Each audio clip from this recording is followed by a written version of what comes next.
Hi there, Steve here, Steve Kaufman. Remember, by the way, if you like my videos, please subscribe and give me likes and stuff. Apparently that helps to give, me better ratings on YouTube. Today I want to talk about stress in language learning, why it's bad, and how we get rid of stress in language learning, amongst other things. Let's stop testing people and asking them questions. So a bit of background.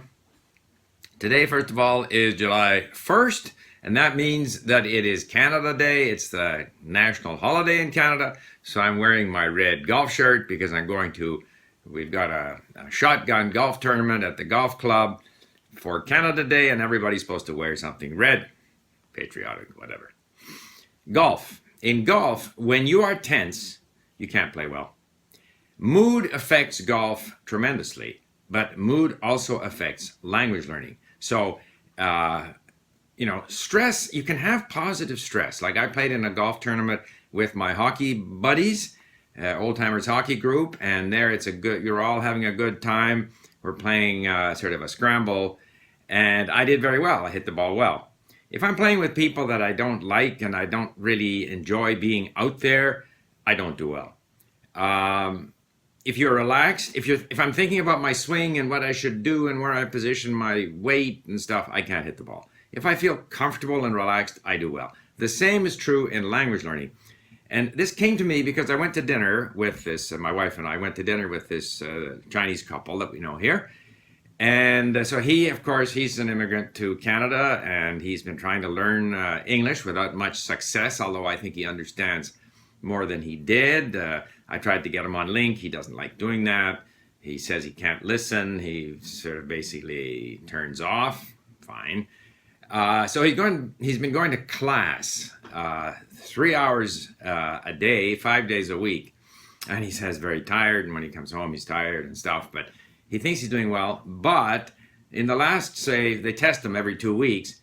And it turns out that he's actually, according to the tests, getting worse. So he feels very depressed about his English learning.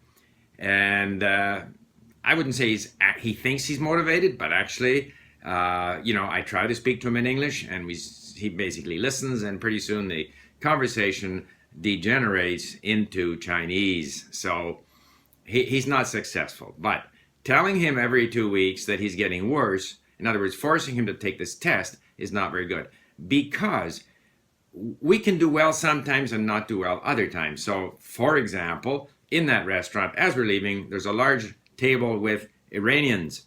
So I say, hole chitori, and I say a few things in Iranian to them.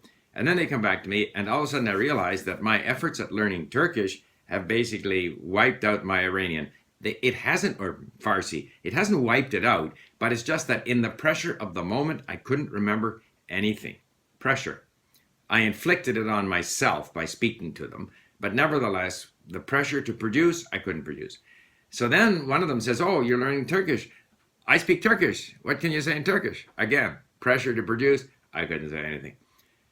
Now, I inflicted that all upon myself, and I don't mind. It doesn't bother me that I couldn't produce, because I am confident that in time, I will be able to speak Turkish. And when I go back to Persian, refresh myself on my mini stories, find new material eventually, I'm in no hurry and I will get there. I'm confident. It doesn't destroy my confidence. But for this person who's trying to learn English, who has to learn English, who at some level would like to learn English because he has emigrated to Canada, telling him that he's no good doesn't help. And part of that is the whole testing thing. For example, in Canada, in the English-speaking school system, and I remember this from when I went to school, kids are tested all the time. And at the end of 10 years of learning French, this is the French program in the English language school system, and they're tested, and some kids do well on the test, and yet at the end of 10 years, they can't speak French. So all of that testing and all of that instruction really doesn't do much. See, what has to happen, and if I look at my Chinese friend there, he's expecting the teacher to teach him. He's not prepared to listen and read and discover the language. Somehow he wants the teacher to teach him. And so the teacher's trying to teach him and is drilling him and is testing him with very poor results. what has to happen is that language instruction per se is almost a misnomer. What should happen is that people are told, I'm not going if I'm going to teach you, I say, I'm not going to teach you the language. I'm going to help you. I'm going to tell you where there are resources, interesting content at your level. When you're curious about grammar, you can look up grammar. For example, I look up Turkish verbs, and there's a site called Turkish Explained or Explain Turkish or something like that, and it has all kinds of good information about Turkish, about things that I am interested in, I am curious about, things that I haven't noticed in the language. And when I read those things that I'm interested in, I go, aha, the light goes on. I understand that. When I see those structures, I know why that works that way, but it's not something the teacher has tried to teach to me before I'm ready to absorb it. It's something that I'm interested in. So I'm exploring the language. So somehow we have to get rid of the pressure, the idea that the teacher's going to teach the language, that whatever the teacher imposes on you, you have to do, including writing the tests. And somehow, and I'm not a classroom teacher, so I don't know how best to do this, but somehow turn it around. You're here to explore the language. Whatever you discover in the language is fine.